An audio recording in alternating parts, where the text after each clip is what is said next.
Hopefully I won't need to use the whiteboard because otherwise I'll have to turn this and everybody will get sick. This is a funny one, okay? So there's a real point to this. It was real small. It's only a little tiny bit. There's a whole lot of shit in the way in terms of stuff going on in reality. And so we've got, just got to go through a bunch of stuff that's piling up out there, like the Suez ship, okay? So the Suez ship is, ooh, that's terrible. Hang on.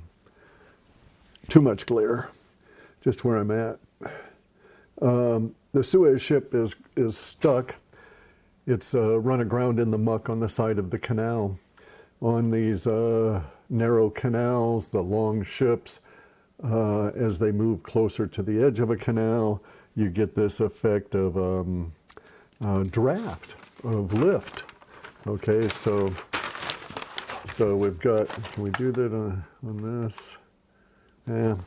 Anyway, the idea is that as the ship, the big long ships in a very narrow canal, they have to stay as close to the middle of that canal as possible.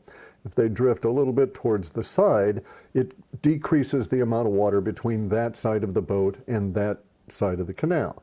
This means that the water that's flowing along that side of the boat has to move faster to meet up with the water at the back end that it started with at the front end. So you get a sense of lift. You get this pull that pulls the boat over to and decreases that already shrunken distance and keeps going until the bow goes boink, and then you get stuck. And then the problem is the current comes bashing your bow, pushing it into the bank and keeps pushing it into the bank. So your little things that are pushing against that boat are not trying to get it unstuck from the mud so much as they're fighting the water current itself, the pressure of that current, which could be considerable, you know, absolutely fantastic levels. Then there's other issues relative to getting the thing out of there. So many of them, engineering-wise, right? The tugboats can't get a good, it can't back up because its big propellers won't have deep enough water to get bite in the water to pull it, nor will there be enough distance of water, enough throw of water behind it for those propellers to pull against. So it would pull the water and cause a suction on the land, eroding the side of the canal and not moving the big boat. Further, the little tugs face an issue because their angle of attack relative to the tanker, or relative to the container ship, is very bad. The canal is very narrow, so they can't have a long line. A little tiny tug with a big engine and big propellers can get a good bite of water and do some tremendous pulling if it can get sufficient length of line between itself and the thing it's trying to pull.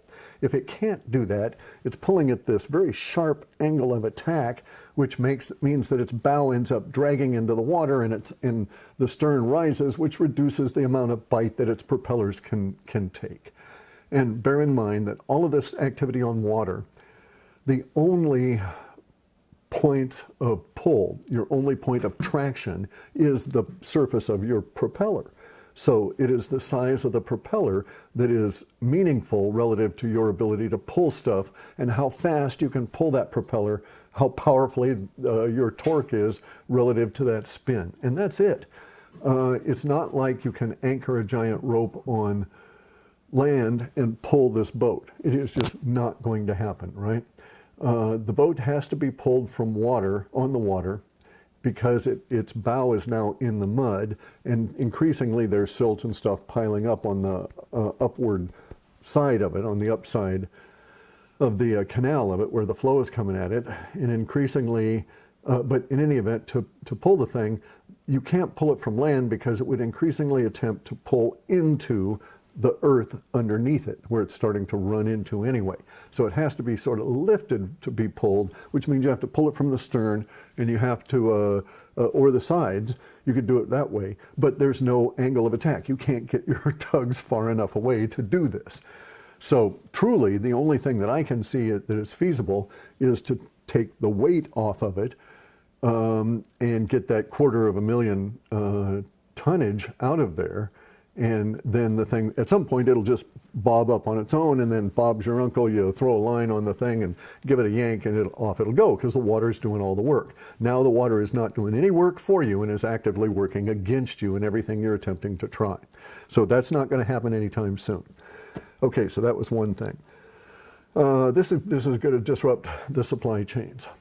Oil, food, all this kind of stuff. Everything going to and from China through the Suez Canal or anywhere else in there, Africa and all of this kind of stuff, is all now snockered for months and months and months, maybe a year, who knows. So there'll be a lot of traffic around the tip of Africa. The Horn of Africa as well. We're going to see the lot of traffic in areas that we did not used to have traffic in volume. Now we're going to have vast quantities of it. It's going to increase cost. It's going to increase times to get things to and from places.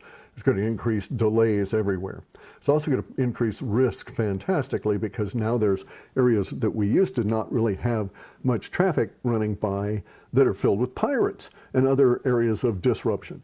It'll also increase opportunity along the African coast, because there's going to be a lot more traffic there, which will be needing assistance, because instead of going through the Suez Canal, they'll have to stop and refuel, because they got to go around all of Africa, and that's a big place.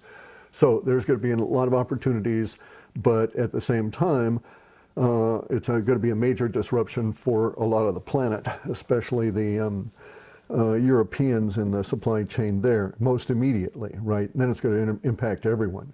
India, China, Southeast Asia, a lot of industrial goods used to flow back and forth there that now have to get there some other way. So that's one thing there. We've had first real visible signs of de-dollarization, with Putin and Xi getting together to discuss, Russia and China getting together to discuss cross-border trade without the use of the dollar, and basically the death of the petrodollar.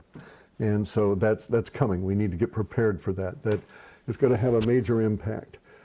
It's going to depend on how that de-dollarization actually unfolds. It could be that we get into a situation where there's that the Federal Reserve sort of actively participates in this and does things to erode the tendency for this to cause hyperinflation on its own. Because basically what happens is all those dollars that are outside the U.S. borders come flooding back into the U.S., and thus our circulating money supply, in a theoretical sense, is going to go way the hell up as a result of Russia and China not using them anymore. So it has a tendency to cause hyperinflation. We've seen examples of this in the past, never with a world reserve currency, and the ramifications of that are quite staggering. All right, so the world reserve currency is currently breaking up. It may shift over to Bitcoin or something like that, something active, right? That's already in existence. They may try and do these SDRs and all of that sort of shit, but I don't think that they're going to be able to pull it off now with everything in chaos, wars breaking out all over, and this sort of thing. Basically, in this little video here, I'm going through a lot of the stuff I went through with Jay and Mike yesterday. Jay Campbell and Mike Jacko. Okay. All right, so it's possible to keep for me to keep videos on YouTube, but I'm going to have to increasingly stay ahead of the censorship. They're going to get to the point where they're even going to start censoring me about woo, right? And so it'll be very difficult to maintain a YouTube presence and not end up being thrown off. So far, I've been pretty good at it. I've been able to stay ahead of the algos. This is because I know language and know how how software works at a deep level, and having written vast quantities of it, and am able to stay ahead of of the natural evolution of that censorship software, and it's because I know how it must function, and so I can do things to stay ahead of it. It becomes increasingly a big burden, and so one of the things I'm doing is that I'm attempting to build out this piece of antiquated timberland that I purchased. And so it's not a wise idea to try and save money in dollars. And so I had to get, I had accumulated dollars, and I had to get the wealth that they represented out of dollars and into something tangible, as the political cluckheads are going to totally destroy the dollar over these next few years. And its purchasing value has already eroded massively from the day of the election. Just look at how fast Bitcoin has risen. Bitcoin is a very accurate gauge of how fast the dollar is dying, in my opinion. So I purchased this antiquated timberland. I'm going to have to go in and build it out. I have a lot of reasons to do so. It was, I say antiquated because it had been in the hands of an estate for a number of years and has not been managed as a forest for over 50 years. And it's a little tiny thing, right? It's less than 50 acres of forest. So in this state, I don't qualify as a timber baron, right? That you got to have thousands of acres for that. So we call ourselves baroons. We have bigger titles for smaller bits of land, but it's a good little forest. Now the reason that I bring it up is that I'm going to be doing a lot of work there, especially through the clement weather periods of spring and summer and early fall. And so won't be doing a lot of YouTube. But also I'm running into these issues with YouTube as it is and can see the handwriting on the wall. And so I'm making some other arrangements here. Now what I'm going to be doing at some point is to start doing videos that are created during the multiple hour drive over to the property, and then I'll do work there, and then I'll come back and upload them and so on. Those videos are going to go on Patreon and Subscribestar. So they're going to be behind a paywall. Now here's the issue. I don't particularly want to do this. There is a point for me to do it because I need, because the money will be used for specific things, right? And so it's not retirement money, it's just used for building out on part of this forest land. And I'm going to make the videos about that process. It's a unique process in my opinion. I've seen a lot of these, redo house shows and that kind of thing, or build a house in 100 days sort of thing, right? And this is not like that. What I'm doing is basically off-grid. I won't be able to get electricity there. This is in essential wilderness. I am going to build a house on this property, on an adjacent piece of property to the timberland. But the whole process here is going to be, the whole video series is going to be about the process and the problems and overcoming them, and the way we get through the obstacles. Now this is I'm an old man, so this is a project that's bigger than me. And so I've assembled a little crew here of my brother-in-law and Cale, the guy who helped me with the proa.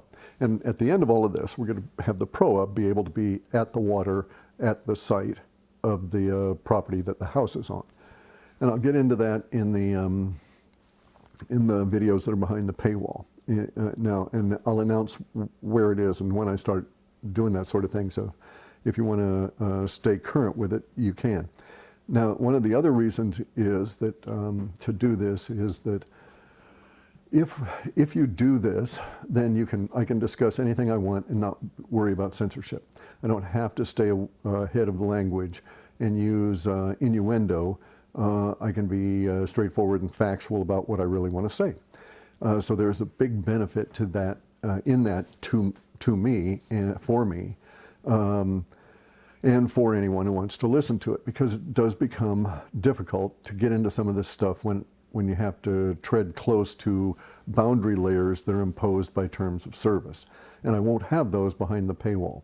And in addition to that, I can say things that are private opinions and not make them public because it's a pay service. And so there's legal benefits to doing it that way. It'll be more difficult for people to cause me hassle with these strategic lawsuits against public participation. Okay, so that's sort of housekeeping kind of stuff. I'll just let everybody know via Twitter, and I'll probably make another video saying, hey, I've got a Patreon set up, and I posted the first video there. I just closed on the property the other day. I don't even have the means of access yet. That's its own big deal. We got a lot of problems we have a lot of problems with that, with that property. I've got a lot of things that I need to solve just to even make videos there. So it'll be a ton of work. But in any event, so it'll be something to do. And cool, as I work through it, it's probably a multi-year process. All right, so now, okay, so another point of business is the magnetic gensets. Since this property I'm going to be going to is off-grid, I'm very interested in the idea of getting these magnetic gensets. I've made approaches to a bunch of companies, a couple of companies that have supposed machines in pre-order, and they show the fancy little graphics of the machines with the control panels and stuff on them. But so far, I've had no meaningful response. Now, there was a fellow on his own initiative that made contacts with one of these companies, but that company did not respond to me. They haven't responded to my emails asking for, you know, how they're going to set up distribution and stuff. And that company, there are some funny aspects to it. They claim to have an operational unit and have 6-year history with it, and be in pre-order, and be soliciting money to the order of about 50 million, and be constrained by a rare earth issue. And they claim to make their own magnets. All of which could be factual, right? And perfectly valid, but there's just something odd about their approach to this, in the sense that as somebody that's delivered product and done that kind of thing in the past, I wouldn't approach it that way. I just wouldn't approach doing business that way. I would not set for pre-order until we actually had piles of material sitting out in front of a factory and had a stopwatch ready to go as the factory started, and a firm date for the first ones to roll out. And we'd already done a prototype run. You know, we'd already produced 100 or 250 and given them out to select individuals. So I wouldn't even announce that we had these things until we'd gotten that far, for lots of security reasons, also for proof of concept kind of reasons. They'd better not be honking for me. Hang on a second. I don't think that's for me, but hang on.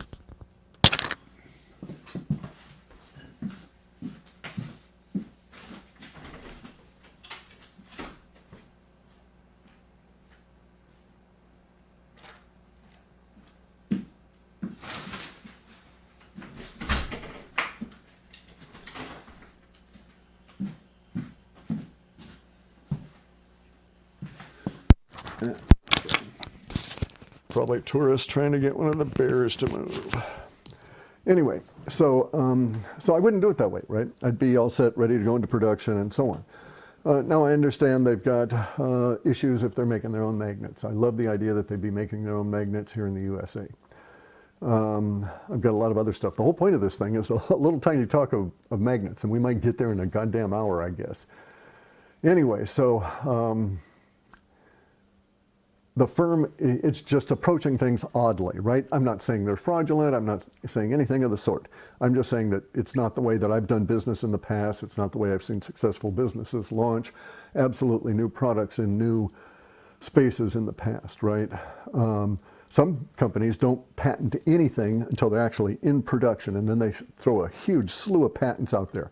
They don't patent because they want to keep it all a trade secret. They don't want anybody to know what they're working on until they're able to deliver such that they can get that first mover advantage. There's a lot of reasons to do these kind of things in a technical environment. But in that technical environment, you don't announce the thing years, because this website apparently has been there for a number of years. You don't announce the thing in pre-order years ahead of time of being able to deliver, in my past experience. So it just didn't sit well with me. And I've got to get all NDA'd up before I put any person I know that has money that wants to put money into these projects, right? So I know a lot of people that have crypto money that want to buy, like myself, they want to buy one. This company, by the way, wants to do a lease. They want to lease the machines to you. It's okay, I don't care. You know, I once leased a hot water tank. I understand how these things work. And they want the steady income. They've got their own needs for that on a factory level, all of this sort of thing, right? That's okay. I'd prefer to own it outright, but I don't care. The lease is fine. But they want to do it based on how much your electrical savings are. That, in my opinion, is a stupid way to price your product. And it makes me question the viability of your approach, right? For a lot of different reasons that are economic, that kind of an approach breaks within like the first year of a new technology coming out, and has been proven since like 1930s and 40s to not be a very viable pricing mechanism. And people that have been through business schools know about that sort of thing, and they just don't do it. You know, it's like using fixed cost accounting against a growth model. You just can't do it. It's mathematically unsound. You know, I know math is racist, but you still got to earn dollars, right? You got to earn your bucks. So anyway, so at this point, I told the guy that, well, I can't put time into video meetings with these people. There's no point to that. If they had something solid that can be tested and so on, they could provide me with an introduction. I could get one of these money guys that's interested in putting their money into the production of these devices together with them, and I could just get out of the way until they're ready to sell me one, right? Okay, so that's where we are with the mag gensets. The other companies that I've found have not contacted me at all. They have not responded at all. So now we're still, myself and a bunch of other people that are loosely collaborating up to the point that we can relative to new discoveries, non-disclosure agreements, and commercialization of this technology. We're still collaborating, we're still doing things online, still having meetings, and still growing our understanding of all of this. And I've actually been contacted by a number of individuals, and I'm trying to work out the arrangements such that I can cooperate with firms that are not in the United States. There's strategic reasons for that because of the nature of the basic monopolistic government heavy-handedness of things here, right? So in any event, though, so we are, I say we, myself and a bunch of other screwy radical etherists and a few companies, and the companies is very key, right? Because these people have engineering staffs, research and development teams, they have assay equipment of all kinds, you know, electrical meters that can sense and manage and measure all of this stuff so that after you've made it, you can prove that it works the way you say it's working, right? And so they've got all of that, and they've got manufacturing facilities, and they've got their own source of funding to power that part because they're interested in it for their own markets.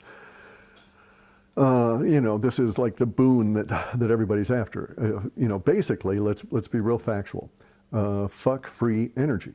I don't care about 0-point energy. And a magnetic genset is not free energy. I would expect reasonably to pay on the order of $30,000 to buy a 20 kilowatt, 80 amp magnetic genset motor, about $30,000 on an operational unit. That would be the idea that I could buy that machine and it would run for an operationally designed number of years. 15 would be fine, but I would like to get 30. But if I could get 15 out of it, even if it had to have X amount of its parts replaced in that 15 years, that would be perfect. Because that $30,000 would represent a small fraction of what it would take for me to induce the electrical company, for instance, in my particular property, way the hell over on the other side of these mountains, to run a line down into this area for my off-grid house build.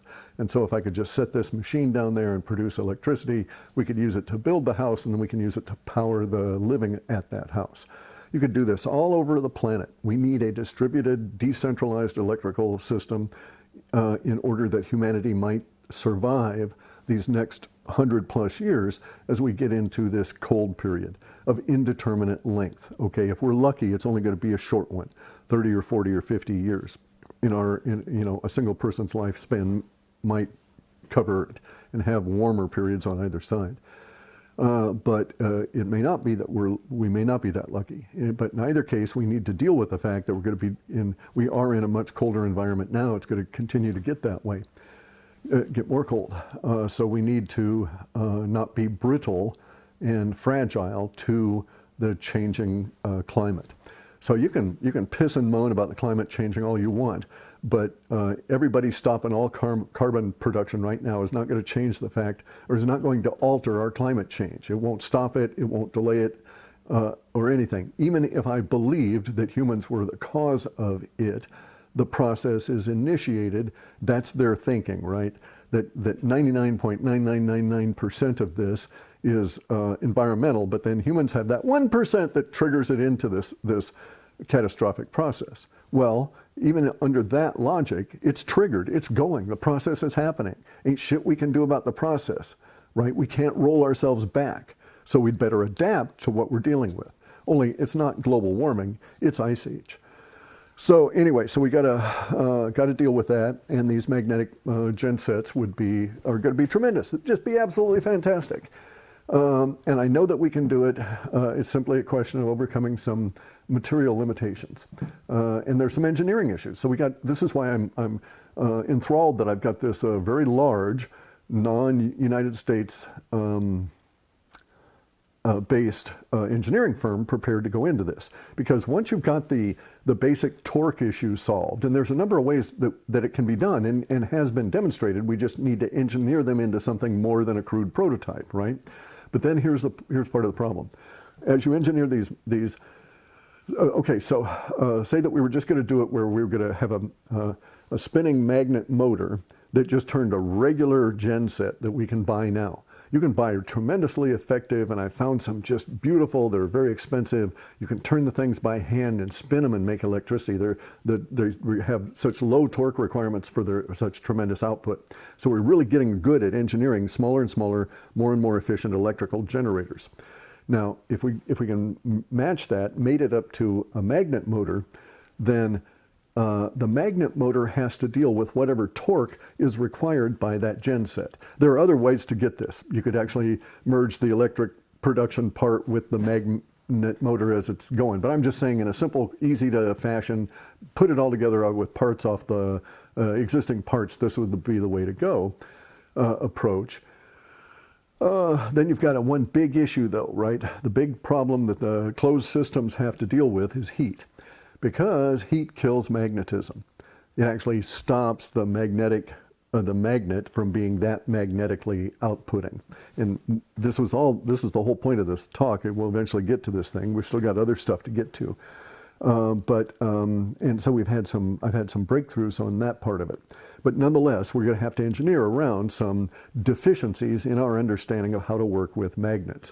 And once we do that, then you just set the thing spinning. But it's not free energy, because you had to make the magnets, which is pricey. You had to get the magnets in position. You had to build the framework for them. You had to build the bearings and all of this. So you have an inherent capital per input cost to the magnetic motor, as well as your now also very pricey genset, because you want to get one very highly efficient with low torque and high output in multiple phase, that you can deal with the phases of electricity on your own, and you're not creating vast quantities of resistance.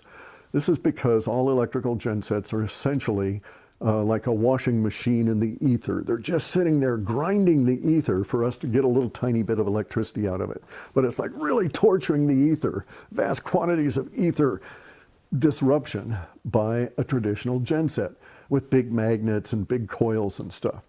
And there's a lot of resistance in that because of Steinmetz. You got to understand Steinmetz's diagram and the way that electricity passing through, a current passing through, or anything really, but a current passing through wires as we structure them causes this rolling effect in all of ether along that wire well, and that's what we call resistance. Or in sound, it's called impedance. Because of the waves of the sound, they encounter this impedance as they're going along. And that's the resistance of the Steinmetz kind of a roll to the electrified sound going through that wire, or whatever kind of electrical signal you're putting through the wire. It doesn't necessarily have to be sound. All right, so anyway, so that's the point. Get those magnet gensets, but we're in an engineering world at that stage. Once we get the breakthrough in the concepts on overcoming the torque issue, then the rest of it is just straight engineering. The rest of it is just controlling the heat, and all the other aspects of putting it together and doing it at a cost-effective level. But our first units probably will cost us on the order of $30,000 or $40,000 to put out the door. They won't be handmade or anything. We'll have to do it at a factory level. But even so, 3D printing and all of this, we can get to the point where they are not free energy, but they're very, very, very inexpensive forms of continuous electricity without fuel. And that's the big issue, right? $30,000 over 15 years, if you don't have any fuel cost, is nothing. I know people right now that are buying $30,000 gensets. Guys that run logging camps, for instance, they buy these $30,000 gensets on wheels, put them behind a truck, they run them on up there in order to provide 20 kilowatts, 80 amps, and for all of the machinery for the harvesting of trees and this kind of thing in logging camps, or mining, or fishing camps where they have to process fish or whatever, right? And but they always have the continual, now $3.99 a gallon or whatever for dieseline, or which is the refined version of diesel that we now have, or even like $1.89 up to $2.79 for biodiesel.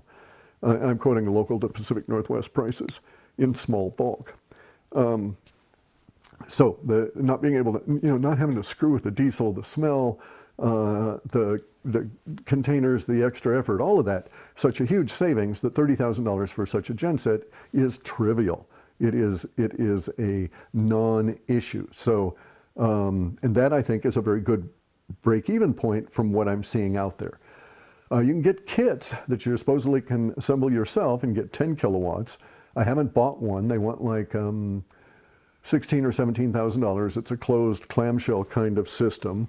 I don't see how they're dealing with the heat, and I don't see how they're dealing with the torque issue. And they don't have any demos online with machinery attached to it that I've been able to see that provides running output, right? So anyway, so I don't know about those. But as I find out about them, I'll put it out here. Now, just because I'm going to do the property and all of that stuff and put those videos out, that's going to impact being able to do these. That's why I'm trying to cram in a bunch of them in this short period of time. Now I'm becoming more active on the other property. These will drop off. But I'll still do updates, and I'll still do what I can with videos relative to time and censorship. And it'll be censorship that'll be one of the big issues. Okay, so, boy, working through all of this pretty good. All right, so there's, let me do my, no, I'll do that business later. Okay, so there's, we had some woo stuff, right? How do I want to do this? No, let me do this first. Okay, so I ran across a, I was going to say an interview. It's not an interview, all right? So I ran across this video in which Kerry Cassidy bitched out Robert David Steele. And Robert David Steele, stood his ground and biffed for every pow that he got, right? It was an interesting video in that regard, that Kerry was just a bit, ticked off. She just lost her, this is Kerry Cassidy, she just lost her channel, Project Camelot channel on YouTube, so, she was understandably in a high emotional state, but she took it out on Robert David Steele, or she was pissed at him anyway. Okay, so here's the thing though. During the period of that time, in this interview, he talks about this unrigged campaign. And I'm all for Robert David Steele's concept of this unrig the elections. I'm all for honest elections. I'm all for this whole approach to it there, right? And I'm just sort of flummoxed. I don't want to, I have to be careful about what choice of word I use here. I'm puzzled. I'm very, very puzzled because Robert David Steele was a CIA officer. He was, by his, self-proclaimed, right? He has some acumen. He's not a stupid individual. And yet he is associated with people of dubious provenance and intent.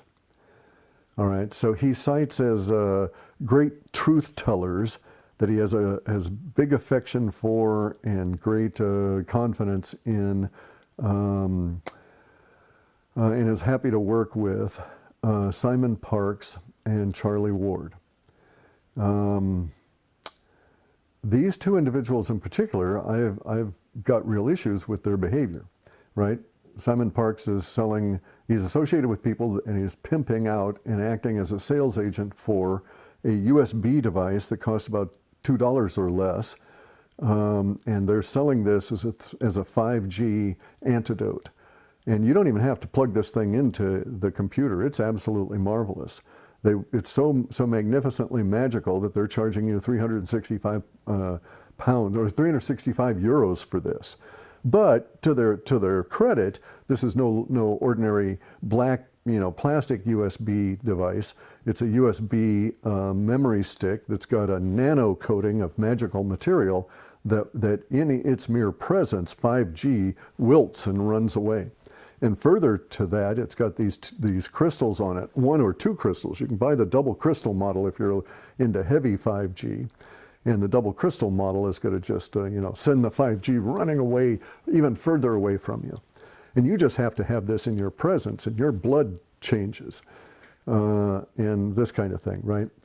Now, I've seen the video that Simon did with this guy, and they're using simple hydration effect on blood cell samples taken hours apart and claiming that's the presence of this 5G inhibiting USB device that you should pay 365 euros for.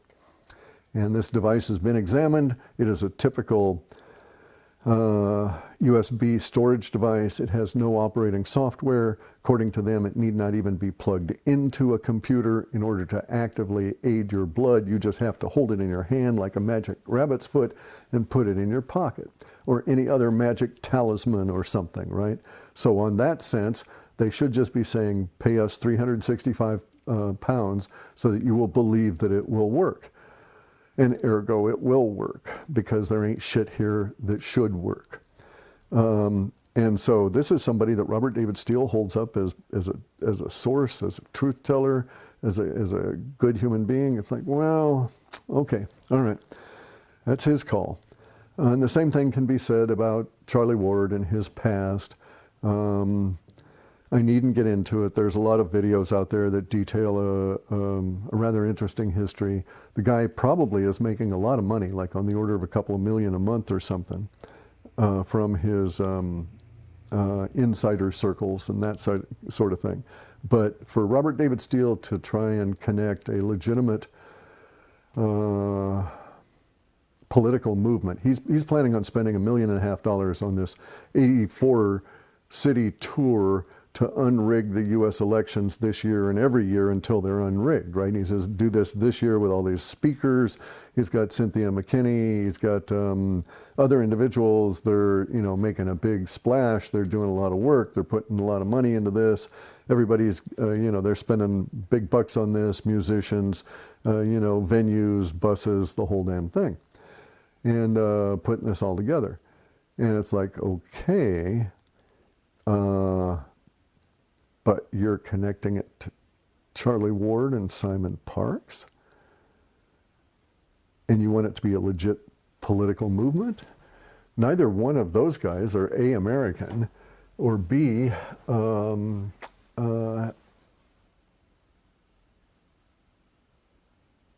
adding credibility to the situation, right? So Simon Parkes is in the woo business, and he's in the experiencer side of the woo business. And those people usually don't add a lot of credibility, right? It's like having your your politician says, oh yeah, I believe in, you know, XYZ kind of space aliens. So it just strikes me as really odd, all right? Very, very, very puzzling that such a link-up should occur, and that Robert David Steele should be so wedded to these two guys, especially those two. He's got other people that around him that I've got problems with, that I've got issues with, not only their history, but also their intent, right? He's got, well, I won't go into it. I just won't go into it. It's not worth it. Anyway, though, so finally, at last, well, we got in 40 minutes. Okay. All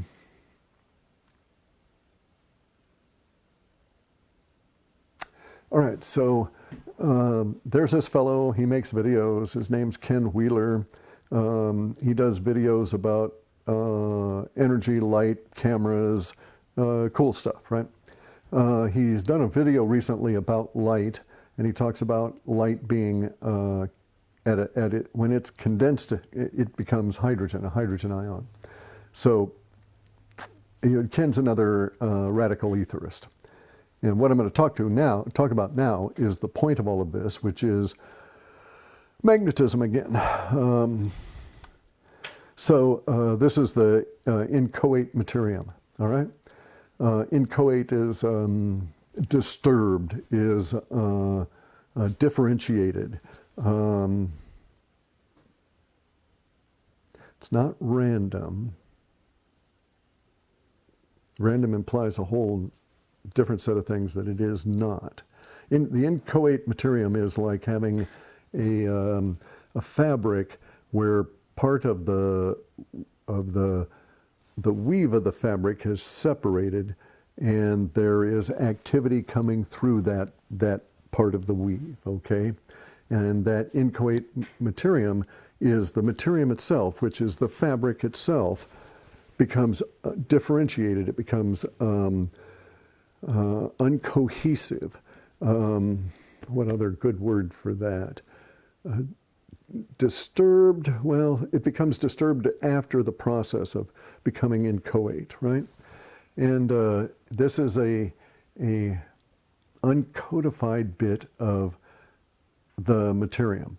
Now, the reason to bring up Inchoate Matterium is that this is an understanding that relates to the woo ships, it relates to magnetic generators, it relates to magnetism at all levels.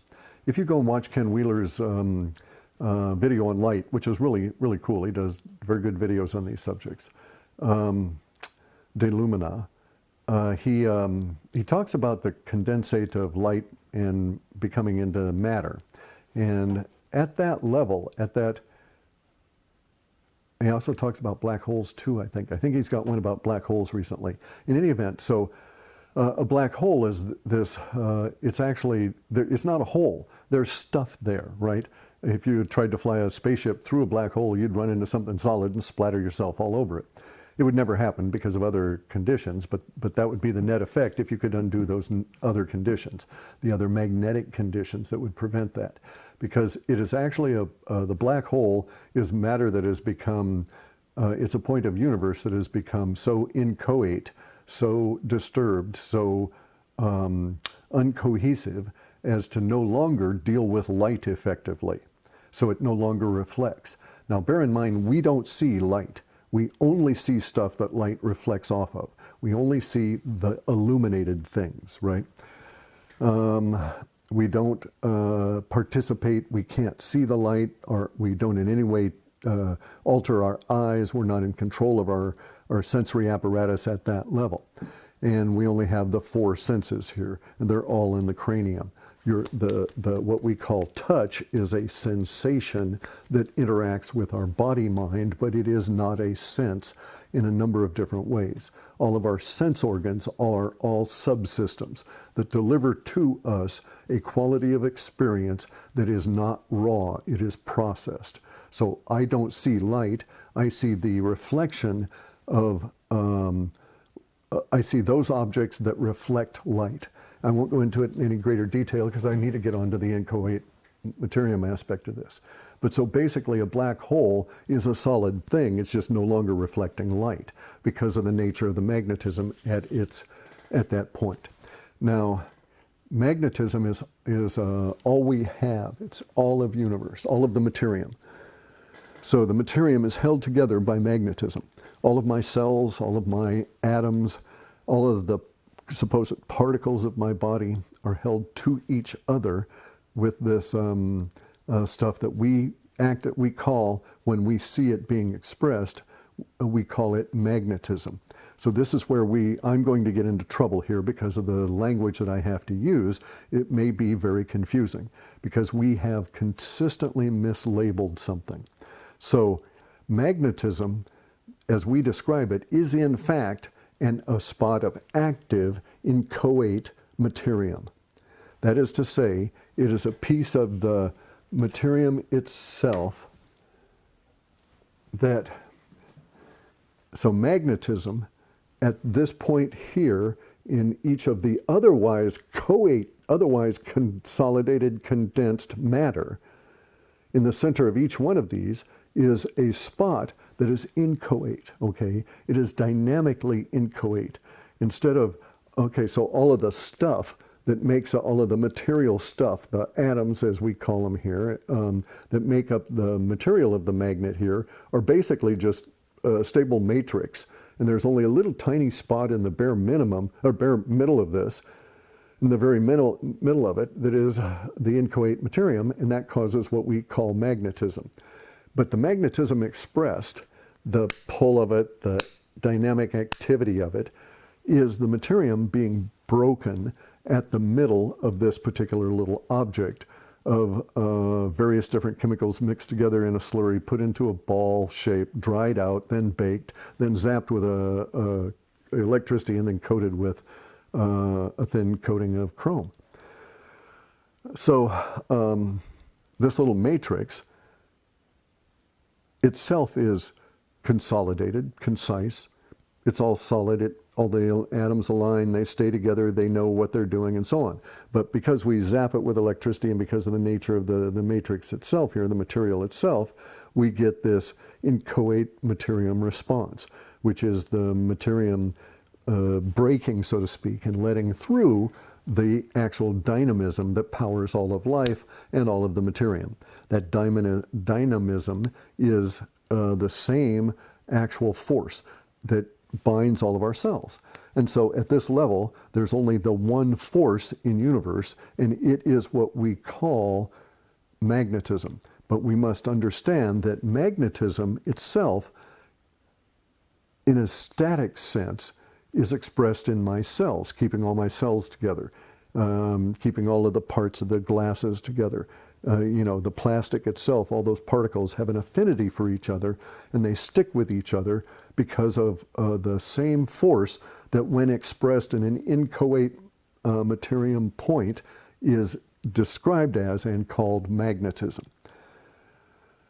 And so Ken casually made the statement that all of reality is magnetism, and he's perfectly correct. It's just that we've inappropriately decided to use that word across its dynamic phase as a part of broken reality, where the materium is broken and that force is leaking into the materium. We've also not identified that force as the central bonding force for what we call atomic level processes. And it is that magnetism accounts for that. It accounts for how my heart beat. It accounts for how my blood vessels respond in moving the blood cells. It accounts for all of that. It accounts for how the blood cells line up. And to that end, there are these little bracelets you can buy. Those little dots are neodymium magnets of a definitive strength. You buy these little bracelet things by level of strength. And you wear them. And if you are like me and you have a carnivore diet or a high iron level, and you wear these bracelets for a number of hours during the day, it has tendency to align all of your red blood cells, and they're slicker, they're smoother. They're not all wonky trying to go through your blood vessels. So it actually aids the cells in dealing with things. In that process, the magnetism imparted as it's on your wrist, which is, a key area for the passage of the arteries, is that there's this, extra magnetic attraction, if you will, and affinity for dealing with oxygen and carbon dioxide. So you have a better level of respiration. So this is a martial arts thing, right? We've been doing this in martial arts for who knows how long, is wearing magnets, because of course in martial arts you want to get strong, and there's, you can get magnets that are so strong a human can't pull them apart. And it really is a big effort to pull even these small buggers. And I've got some over here that I have to get into very embarrassing positions to remove off of this metal framework. Man, I got to sit down and put my feet up there and pull and pull and pull. And, I got to have the framework attached, anchored to this other thing with a lot of heavy crap in it, because the magnets are very, very strong. So Inchoate Matterium is how we power all of our objects. So all of our electronic gear, even our physical motion is basically being powered by magnetism. But all the electronic gear is just, all electronics are based on Tesla's interaction with copper and magnetism. And we've just refined that process and getting really good at refining it. But we're now starting to make some interesting discoveries about the underlying thing, that force, the key force or whatever, which we see in an inchoate Matterium point as magnetism, and its use. So really, this is I'll actually get it done in an hour, damn. Okay, so this is the point of this whole talk here, was that if you understand, as Ken does, as I do, as other radical materialists do, or radical etherists do, that the Matterium is based even at the atomic level on magnetism, then we all agree with Feynman that it was not a nuclear explosion that they set off. It was an electric explosion, that those atoms are still in existence. All we did in that explosion was to tear the magnetic bond between the various elements of those stuff at an atomic level. We simply destroyed the magnetic bond in those atoms. We didn't destroy the atom, right? There's never been a nuclear force. There's never been an atomic destruction of any atoms at all.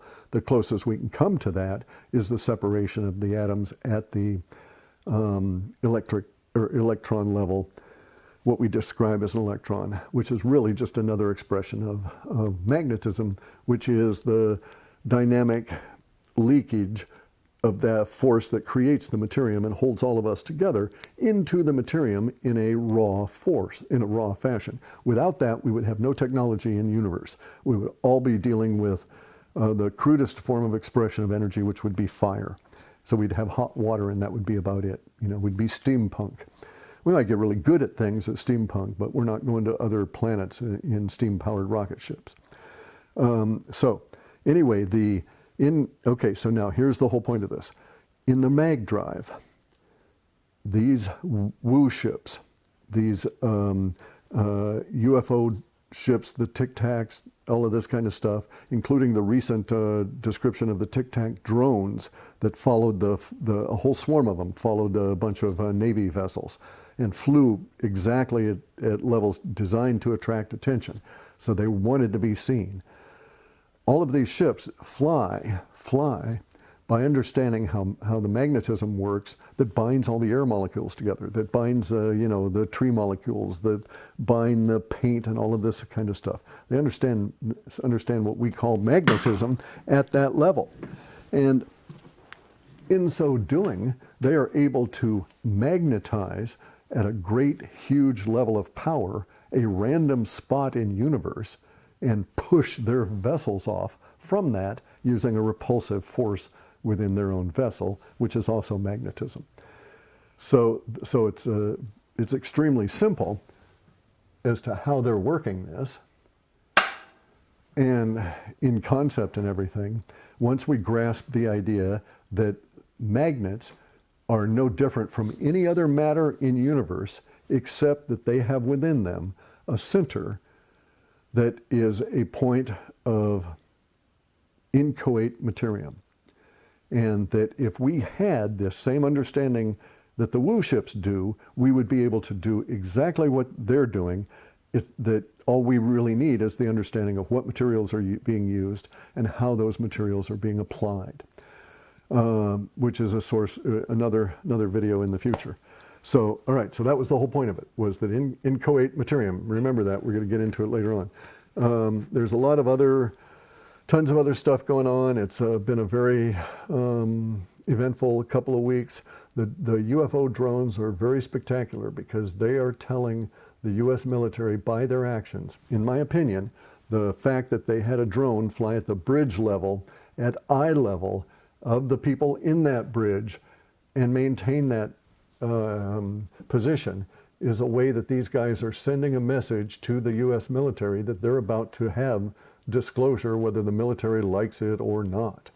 And thus we see the military probably going to come up with significant amounts of information to divulge to Congress critters and El Pretendency Biden, right? So they don't have to tell us anything. It was not to tell the American public. The executive order was to pass this information into the political realm. On the understanding, of course, the politicos are a bunch of blabbermouths and they're going to just leak it all over. But I think the U.S. military has a reason for wanting, especially the Navy, has a reason for wanting disclosure to happen at this time about everything they know because they suspect it's likely to happen whether they do anything about it or not. And I suspect that they want as many of us to be mentally prepared for this as may be possible ahead of that developing situation. So this was what I basically went through some of this stuff with Jay and Mike the other day, and they're behind a paywall for a lot of obvious reasons because we went into stuff we cannot say here.